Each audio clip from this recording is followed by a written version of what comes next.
by just briefly saying that clearly there is something deeply wrong with our community. I know that it is not a universal issue. I know that not everybody in Cleveland Heights is subject to this characterization, but when a situation like what happened yesterday is allowed to occur, that's a clear indication that there is a problem, a cultural problem, both here in our division of police and also in our community. So yesterday morning, my wife went for a walk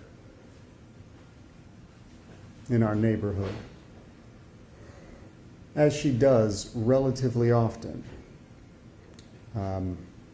Taking walks for physical and mental health is something that many people do. She is one of those people. And so she takes a walk in our neighborhood and passes by a house, a beautiful house over on Coventry that we see quite often, that we notice. It's striking. And it also happens to relatively often have work being done on this house, and current event is no exception to that. There's a large dumpster outside. Work is clearly being done. There's a contractor's truck parked outside yesterday and today.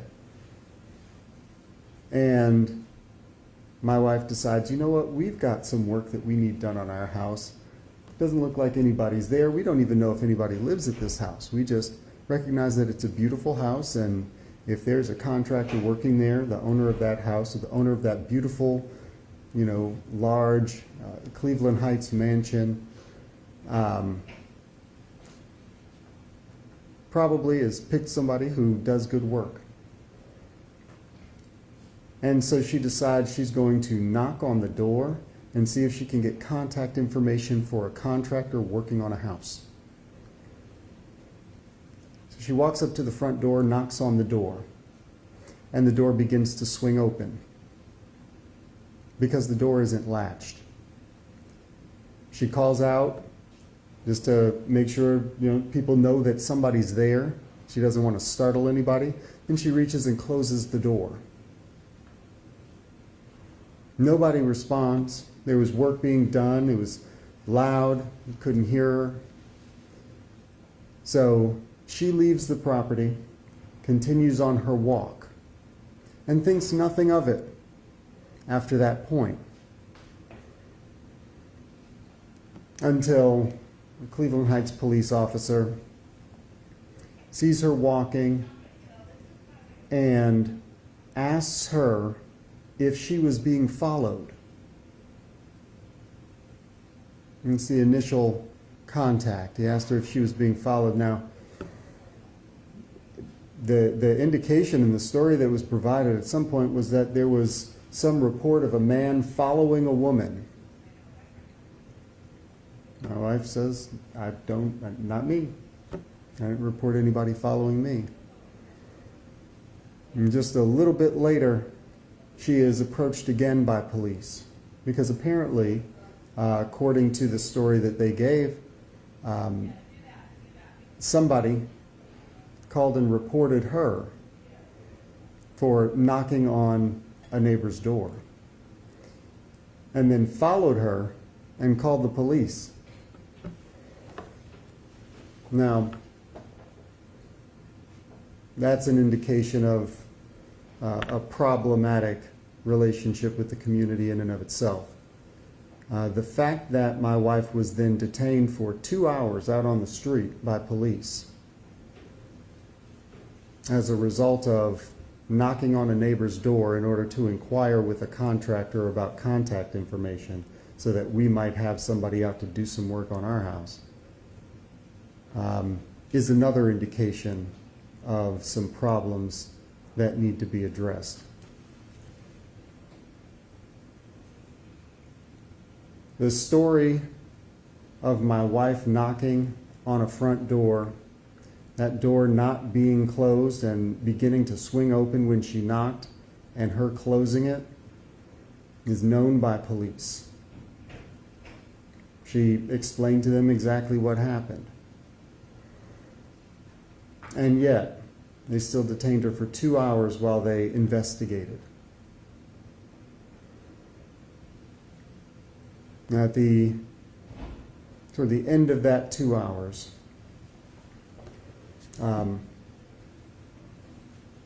despite the fact that, as far as I can tell, there's no articulable crime that somebody can point to that my wife committed.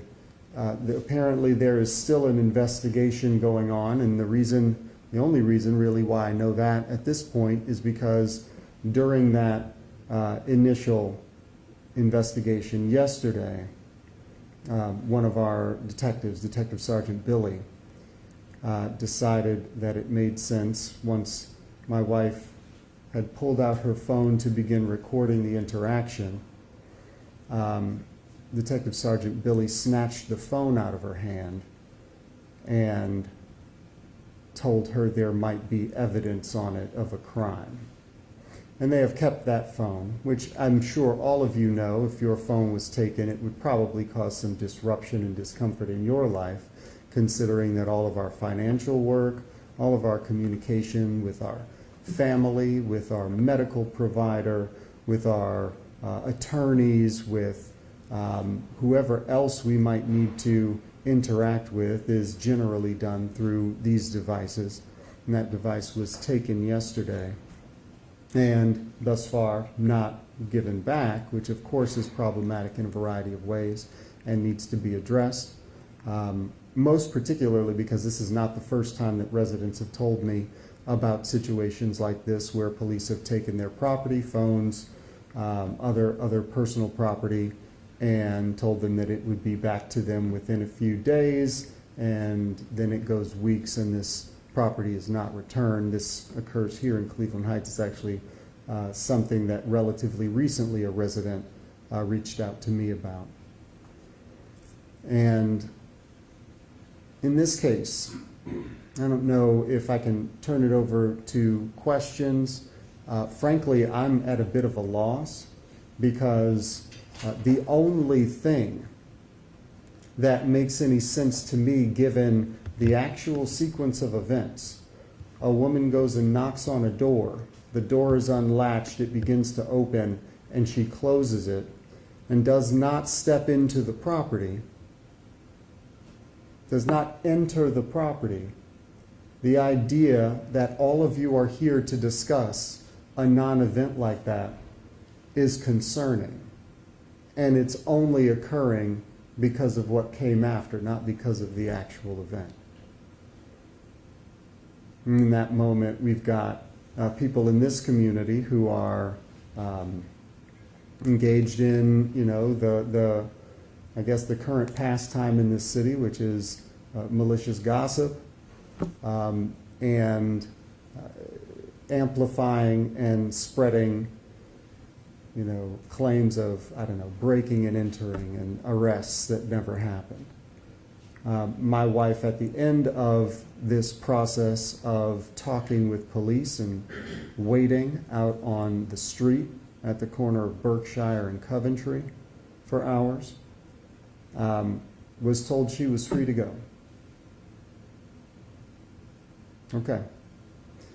We were also told by the chief of police, after this hours-long situation of police, CHPD, investigating this, we were told by the chief of police that, oh wait, no, they actually can't investigate and would need to turn it over to some other law enforcement agency in order to investigate as yet unnamed, unidentified crime. I guess to determine whether or not it's even possible that a crime occurred, we need to engage with some other level of law enforcement. This is a ridiculous situation. And it is a situation that over the course of my tenure as mayor has now built to the point where I have lost pretty much any confidence in the leadership in our police division. This is not the first instance of some really a troubling pattern of behavior.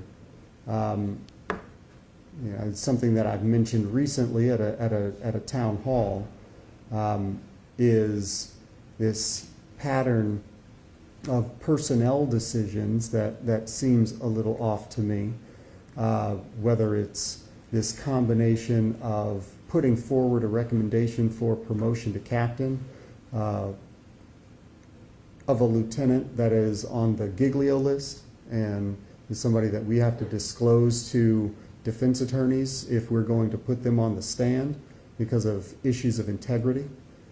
Putting that person forward for a promotion to an administrative captain position, which is one of those positions in police that is generally thought of to be a stepping stone to chief, while simultaneously denigrating the experience and aptitude of another very, very experienced lieutenant who I ended up promoting to captain of our Bureau of Professional Standards. Now, this was then compounded by the fact that we have a long-term basic patrol officer who has worked for the city of Cleveland Heights for quite a while, is well regarded by many people in Cleveland Heights for his ability to connect with our community, who applied for a promotion to civil service police and was refused on the premise that he's on the Giglio list. And so there's a bit of a disconnect there between one person on the Giglio list who is recommended for a captain position versus another person on the Giglio list who is then refused civil service police promotion to become a police officer because of the same issue. And there's additional concern and question about whether or not that second officer even belongs on the Giglio list at this point. But there is a troubling pattern here that I can't help but point out, given the fact that the police officer that was recommended for captain is white. The lieutenant who, when I inquired about his possibility for being considered for captain, I was told that he didn't have the aptitude for it. That lieutenant is black, and the basic patrol officer, who's been a long-term employee of the police division, who was denied a promotion to civil service police, is also black. This is concerning for me. And it leads me to question some of the biases that are making themselves apparent in the decision-making of police leadership at this point. And this is just a pattern of behavior that is all in a particular context and just punctuated by yesterday's events. The idea that there is still an investigation going on into a non-event and no articulation of any actual concern about a harm done or a crime committed. I'm still waiting for a reasonable explanation from anybody involved in this. And I was told yesterday that police was conflicted out and couldn't investigate this, and so they would have to talk to the law department. And I asked the police chief, well, if you're conflicted out, why is the law director not conflicted out? What does the law department have to do with you requesting an outside law enforcement agency to look at this? Because frankly, given the pattern of behavior, whether it's conspiring with the council clerk in order to expose council members' potential improprieties around Open Meetings Act laws. I'm sorry, this is a closed session. We're working with, this is a press conference. Could you exit and come back another time? This is a private Okay. Thank you. All right.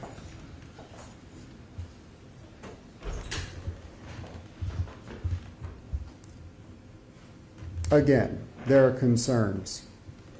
I'm going to open it up to questions. I'm sure there are things that I'll come up with that I have to say about this in response to those questions, and possibly not in response to those questions as well. Do you have any? Yes, Mayor, are you going to push to have that body camera from yesterday released? No, I don't know, frankly, how I push to get the law department to do anything at this point. They have an obligation to review it, to redact what is required to be redacted, and to move forward with, the release of public records in accordance with the law. I neither stand in the way, nor do I attempt to, push them to do anything that would violate that, their responsibility to go through a process of redaction before release. So my expectation is always that they work through this as quickly as possible. I don't know if you're aware of this, but we get a lot of public records requests. Most of them are frivolous fishing expeditions with a clear slant, and most from, many from anonymous, or anonymized email addresses. Generally, it's, a few people in our community who have particular political aims, and they're attempting to find something negative or something that they can spin in a negative way, but that also clogs up our public records request system. And we don't generally, at least as far as I've been made aware, attempt to move beyond a first come, first served model as our primary way of dealing with public records requests. We've still got many public records requests outstanding that have been made. So I don't know how long it's going to take them to get that to you. I personally would like to see it myself. But frankly, the body camera footage is not terribly important to the actual incident that is being investigated. One thing that I can tell you is that our understanding from our interaction with police yesterday was that the resident at this property had surveillance at the property, and what police told us indicates that there is surveillance footage of, what my wife did on the property, which I believe will reveal that no crime was committed and that this shouldn't even be pursued in this way, and could have very easily been cleared up with a simple conversation yesterday instead of blowing this out of proportion. Have you talked to the homeowner to ask, because the allegations are that she did walk into the house, so did you talk to the homeowner and say, hey, can you come out and talk to police and tell them that she didn't? Well, again, I don't know that it would be appropriate for me to go talk to somebody who has, whether it's a mistaken or deliberately false report to police about what my wife actually did. I don't know that it would be appropriate for me to go talk to this person directly. Now, appropriate on one level anyway. I think that it would be completely appropriate to ask them, like, hey, let's just clear this up. I think that's generally appropriate, but I also recognize that in this climate, I would immediately be accused of attempting to intimidate this person. I would be immediately mischaracterized in my intention. And so, no, it does not make any sense whatsoever for me to go try to have a civil conversation with somebody. I've tried that with neighbors before. And I don't know who's here from what news organization, but trying to go have a civil conversation with your neighbor nowadays, if you're me, results in being accused of getting into a shouting match that never happened, or some sort of contentious, aggressive behavior on my part, which, I don't tend to engage in.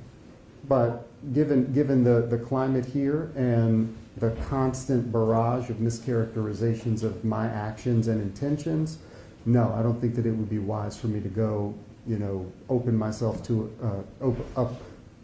up to an accusation of attempting to intimidate somebody. we just heard you talk about openness with public records.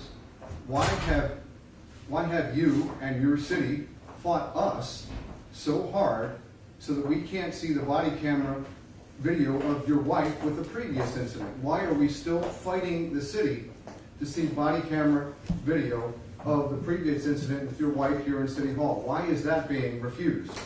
Okay, well, I think you probably have to talk to the attorneys about that, because that's currently in court, yeah? Yes.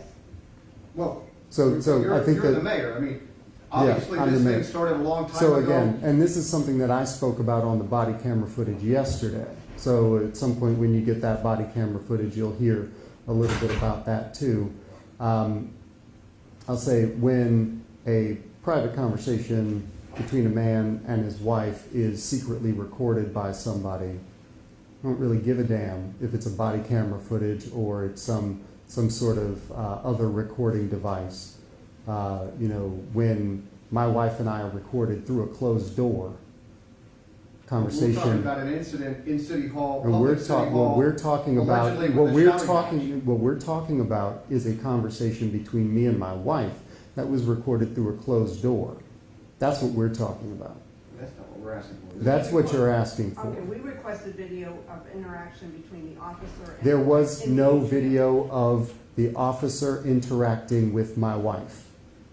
Or we were never told that. Nobody's ever said that. Why are you spending money, public money, with an outside law firm to fight us from seeing that video if it doesn't exist? For one, like I said, you can speak to the attorneys about their legal strategy for dealing with that. But what I can tell you is that, no, I don't believe that a private conversation secretly recorded from behind a closed door is a public record, for one.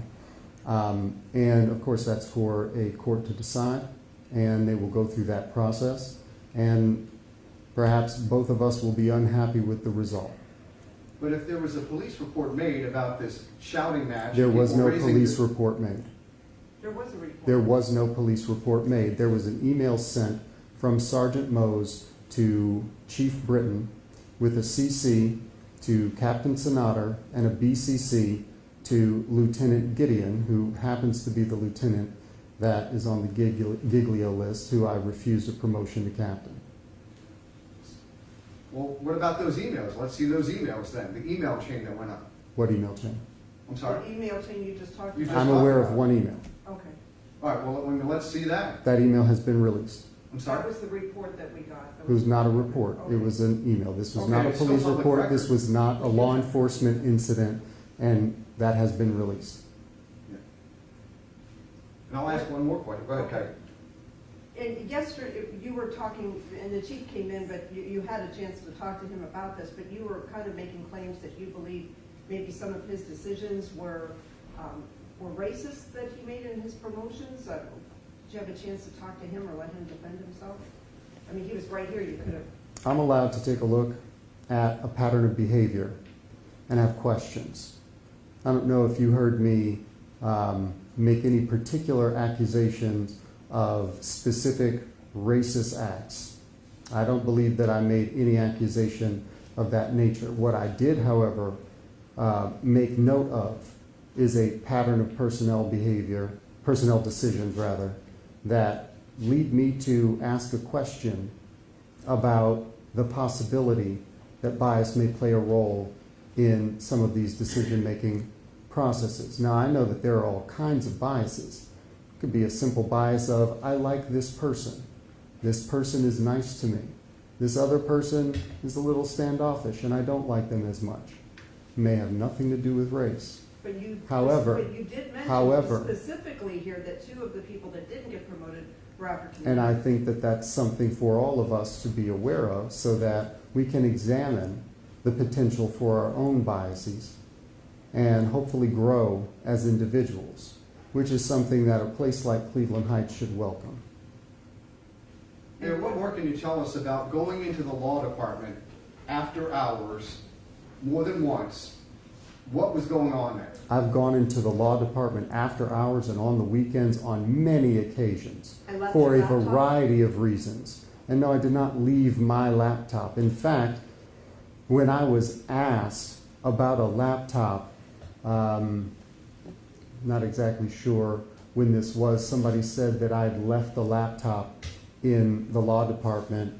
I pulled out my laptop and said, my laptop's right here. I don't know what you're talking about. Now, I was told that, and then at some point I went back over and I said, somebody said something about a laptop? And then I was told, I don't know what you're talking about. And so I said, okay, and I left. Okay? I'm sorry, go ahead. Are we finished? Now, again, and this goes back to, I think, an extremely troubling set of behaviors here, and what can only seem like intentional characterizations of intent and behavior in a particular direction, where somehow it's criminalized that I've walked into one of the offices in City Hall. Now, the law department is under my direction. There are a variety of reasons why I go into the law department at any given point. It could be the fact that I'm going in there to take a look at old books of codified ordinances and charters so I can compare them to today's. It can be that I'm doing measurements because I'm thinking about the court expanding into the law department space and trying to get a handle on what that looks like for when the law department moves. There's a variety of reasons why I go into the law department, both during and after business hours. The same way that I go into other offices in this building for the same purposes. So frankly, I resent the implication that there's something untoward. And frankly, I can't imagine that given this circumstance here, where my wife knocks on a door and is held on a street corner for 2 hours. And this occurs after I am accused of bugging the offices here with a computer, which is an absolutely insane thing for somebody to accuse somebody of. But the fact that I'm accused of that indicates to me, given the fact that I've got a decade-long record of absolutely unassailable behavior here. The idea that, all of a sudden, when people have political reasons to do so, all of a sudden I've changed my behavior. No. Well, police didn't show up unless they were called, correct? So they went. Oh, I want to make it clear. Several of the police officers that engaged with my wife and I yesterday were respectful, were professional. They were doing their jobs. And I don't want to, cast a negative light on those folks doing their jobs, responding to a call as they are expected to do. All right? I don't want to, give the impression that there's some sort of insult to them. However, I do have a concern with the idea that this wasn't just immediately cleared up. And frankly, if there's video footage, then there's footage of either a crime or there's footage of a crime not occurring, at which point this should be resolved instead of being out in limbo, which to me speaks to a different kind of motivation for this being allowed to continue at all. This can either be cleared up one way or cleared up another way. And since my wife was free to go yesterday, it's clear to me that there is not enough evidence to charge her with a crime, and that's because a crime didn't occur. So I think that this criminalization of completely inconsequential and benign behavior is a symptom of a larger problem here. And I know that you guys are all doing your jobs, in the same way that those officers were. But I also know that you have certain incentives for what you need to cover. You cover what people are interested in. Unfortunately, what people are interested in is, generally unsupported, unsubstantiated allegations of misconduct by me and my family. Well, we came here because you invited Oh, invited yes. us. But in all fairness, we began receiving press inquiries about an arrest that never occurred. And I don't think that was from us. Maybe not. given this incident with your wife, given past incidents and complaints about your wife, given the dispute over the body camera, which is a now legal fight, given the question about you going into the law department, all of that, why are you spending so much time and public money fighting these battles that have nothing to do with the daily lives of most people in Cleveland Heights? Well, okay, so this is something that I've brought up independently of your question previously. I come to this room on a relatively regular basis to request authorization, funding, support for a variety of things that directly benefit and improve the lives of Cleveland Heights residents.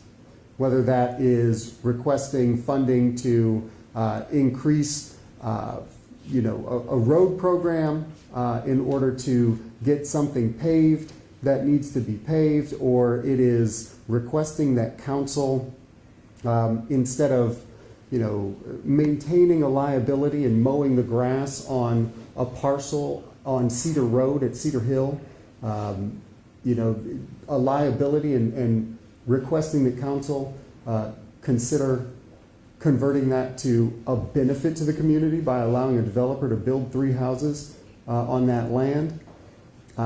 These are things that I am constantly engaged in. I'm constantly engaged in the activity of attempting to substantially and substantively improve the lives of Cleveland Heights residents, whether it's a large-scale, immediate impact project or something more gradual. We are constantly working on that.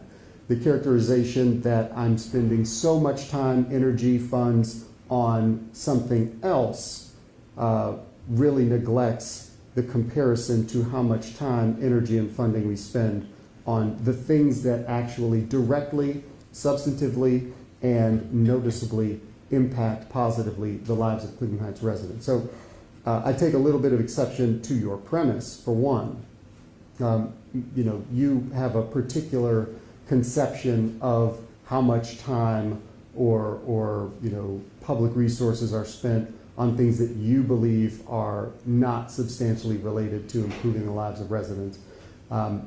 But I believe that when it comes to the other piece of your premise, accusations against me and my wife, what are we talking about? We're talking about 2 employees, former employees, one of whom made an accusation that my wife threatened her physical safety in some way. Obviously, Dan Horrigan expanded on that and accused me and my wife of creating a hostile work environment here at City Hall. Both of those claims were demonstrably proven false. That's first of all. I want to make that very clear. Both of those claims from Andrea Hahn and Dan Horrigan were demonstrably proven false, definitively. There is no hostile work environment here at City Hall.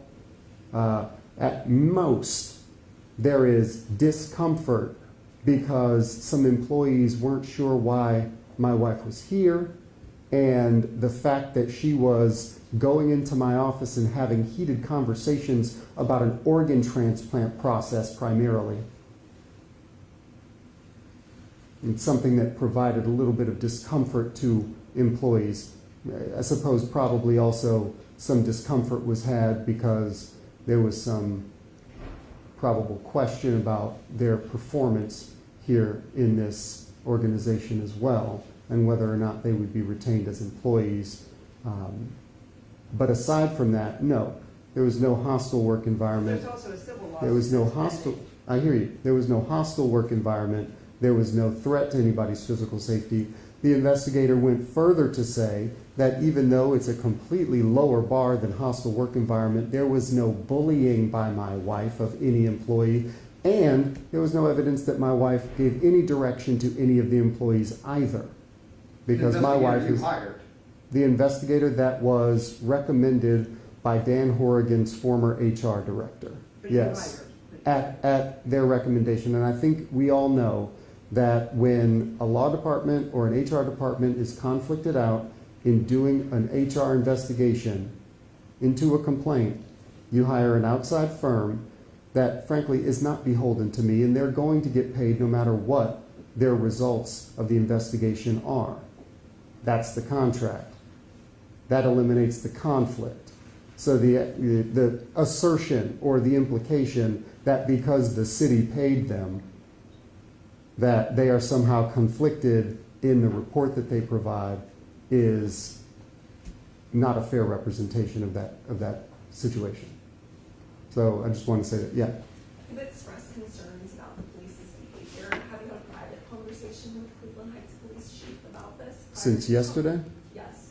No, I have not had a conversation since the chief informed me yesterday that despite the fact that they had taken my wife's property and detained her and then told her she was free to go, that while investigating for however long that investigation was taking place yesterday, that they had a conflict and couldn't investigate and would be seeking some other level of law enforcement to do the investigation. I've not had a conversation with the chief since he expressed that conflict to me.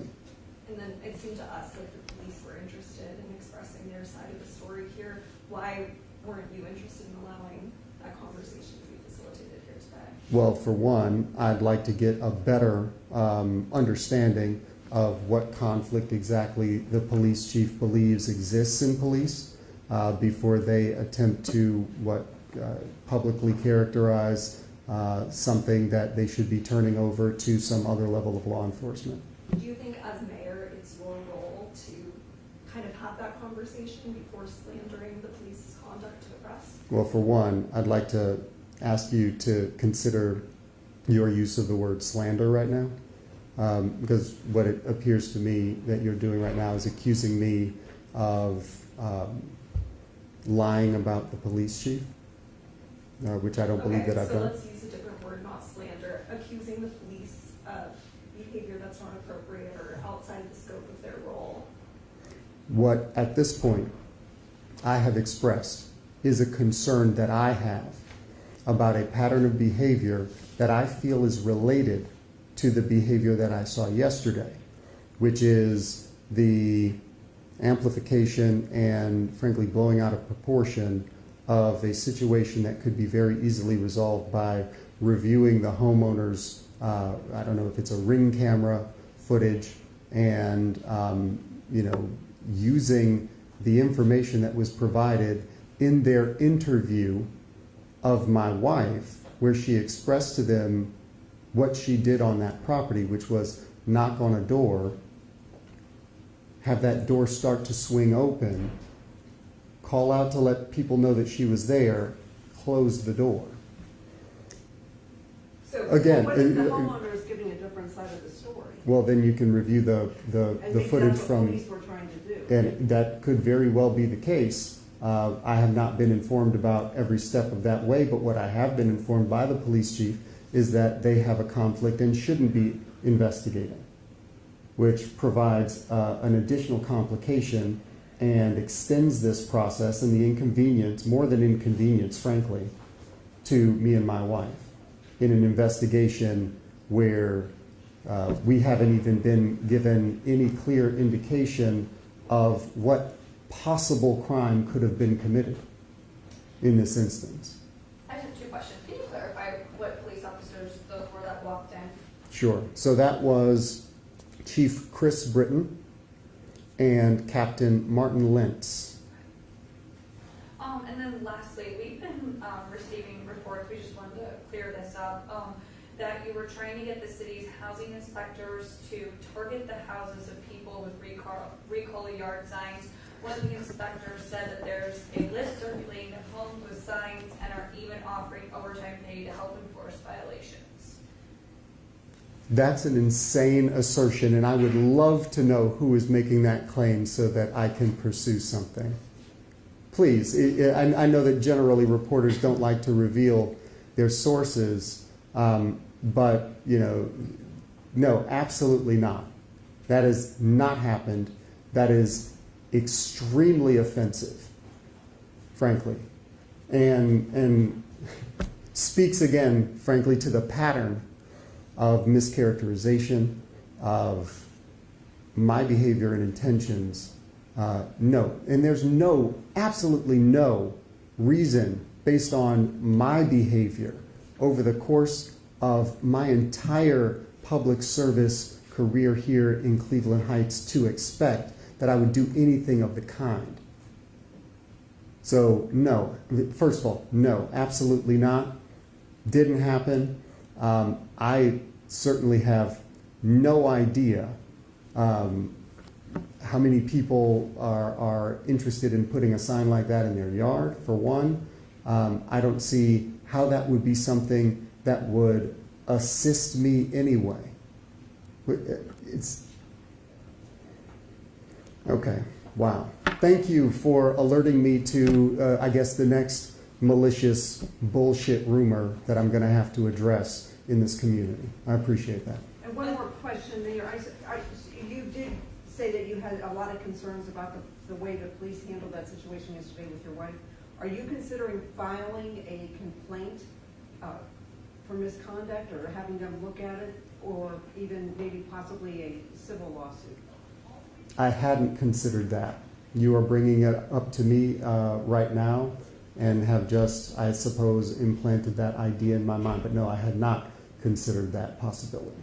Okay, thank you. And then again, can you just directly address why you asked the police chief to leave? Well, again, two reasons. One, because yesterday, the last information I got from the police chief is that he's conflicted out from any involvement in this investigation. This is a closed press session where I'm attempting to give information to the press to release to your constituencies as you see fit.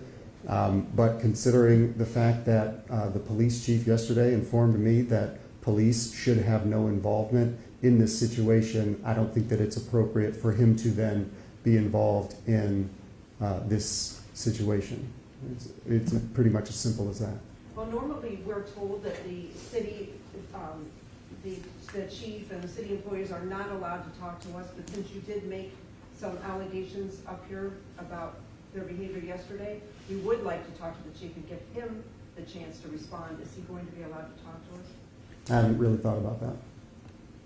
Or why not? No, respectfully, we're under deadline, so I mean, we're gonna need to approach him soon. And so, I mean, whether he's allowed to or not, we're gonna at least make the effort to let folks know that we tried to do that, so, you know.